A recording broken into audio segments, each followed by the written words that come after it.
ಇನ್ನೊಂದು ಪ್ರಮುಖವಾದ ಅಂಶ, ಜನಾರ್ದನ್ ರೆಡ್ಡಿ ಅವರು ವಿಚಾರಕ್ಕೆ ಸಂಬಂಧಪಟ್ಟಂಗೆ ಅವ್ರು ಬಳ್ಳಾರಿಯಲ್ಲಿ ಇದ್ರಿ ಆ ಸಂದರ್ಭದಲ್ಲಿ ಕೆಲಸ ಮಾಡ್ತಿದ್ರಿ, ಅದು ಸೇಡ್ಗೋಸ್ಕರ ಈ ರೀತಿ ಆಗ್ತದೆ ಅಂತೇಳಿ ಒಂದಷ್ಟು ಆರೋಪವನ್ನು ಕೂಡ ಮಾಡಿದ್ರು. ಅದನ್ನೇ ಇಲ್ಲ, ಕರೆಕ್ಟ್ ಇದೆ. ಅಂದ್ರೆ ನಾನು ಇವರಿಗೆ ಲಾಸ್ಟ್ ನೋಡಿರೋದು ಬಳ್ಳಾರಿಯಲ್ಲಿ ಇವರು ಅರೆಸ್ಟ್. ನಾನು ಯಾವತ್ತು ಪೋಸ್ಟಿಂಗ್ ನಂದು ಫಸ್ಟ್ ಡೇ ಅವತ್ತು ಅವ್ರ ಅರೆಸ್ಟ್. ಅವ್ರು ಹೋದ ಮೇಲೆ ಆಗಿರುವ ರೈಟ್ಸ್ ಅನ್ನು ನಾವೇ ಕಂಟ್ರೋಲ್ ಮಾಡಿದ್ವಿ.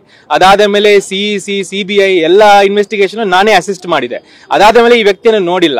ಆದ್ರೆ ಒಂದು ಮಾತ್ರ ಗೊತ್ತು, ಕರ್ನಾಟಕದ ಸಂಪತ್ತನ್ನು ಲೂಟಿ ಮಾಡಿ ಇಡೀ ಭಾರತದಲ್ಲಿ ಕರ್ನಾಟಕಕ್ಕೆ ಒಂಥರ ಕಲಂಕ ತಂದಿರುವ ಒಂದು ವ್ಯಕ್ತಿ.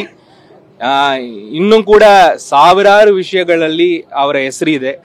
ಅಂತ ವ್ಯಕ್ತಿ ಕರ್ನಾಟಕದ ಸಂಪತ್ತನ್ನು ಲೂಟಿ ಹೊಡೆದು ಡಿಮಾನಿಟೈಸೇಷನ್ ಅಲ್ಲಿ ನಾವೆಲ್ಲ ಲೈನ್ ಅಲ್ಲಿ ನಿಂತು ATM ಅಲ್ಲಿ ದುಡ್ಡು ತಗೊಳ್ಳುವಾಗ 500 ಕೋಟಿಗೆ ಮದುವೆ ಮಾಡಿರೋ ವ್ಯಕ್ತಿ, ಜಡ್ಜಿಗಳಿಗೆ ಬಿಟ್ಟಿಲ್ಲ ಅವರನ್ನು ಇದು ಮಾಡ್ಲಿಕ್ಕೆ ಹೊರಟಿರೋ ವ್ಯಕ್ತಿಯನ್ನು ಅವರು ಬಂದು ಇಂಥ ಆರೋಪಗಳು ಹೇಳುವುದು, ಬಹುಶಃ ಅವರಿಗೆ ಲೈಮ್ ಲೈಟ್ ಏನೋ ಸಿಗಬೇಕು, ಅಥವಾ ಬೇರೆ ಕಡೆಯಿಂದ ಅವ್ರಿಗೆ ಇನ್ಸ್ಟ್ರಕ್ಷನ್ ಬಂದಿದೆಯೋ, ಅಥವಾ ತಮಿಳುನಾಡು ಪಾಲಿಟಿಕ್ಸ್ ಅನ್ನು ಅವ್ರು ಇನ್ವಾಲ್ವ್ ಮಾಡ್ಲಿಕ್ಕೆ ರೆಡಿ ಮಾಡ್ತಾ ಇದ್ರು. ಅಲ್ಲಿ ಯಾರಿಗೆ ನಮ್ಮ ಗ್ರೋತ್ ಅನ್ನು ಇಷ್ಟ ಆಗದೆ ಯಾರು ಅಲ್ಲಿ ಫೇಲಿಯರ್ ಆಗಿ ಕೂತಿದ್ದಾರೆ ಅವರ ಒಂದು ಮಾತು ಮೇಲೆ ಇದು ನಡೀತಾ ಇದೆಯೋ ಅದು ನಾವು ನೋಡ್ಬೇಕಾಗ್ತದೆ. ನನಗೆ ಬಹಳ ಸರ್ಪ್ರೈಸಿಂಗ್ ಆಗಿದೆ.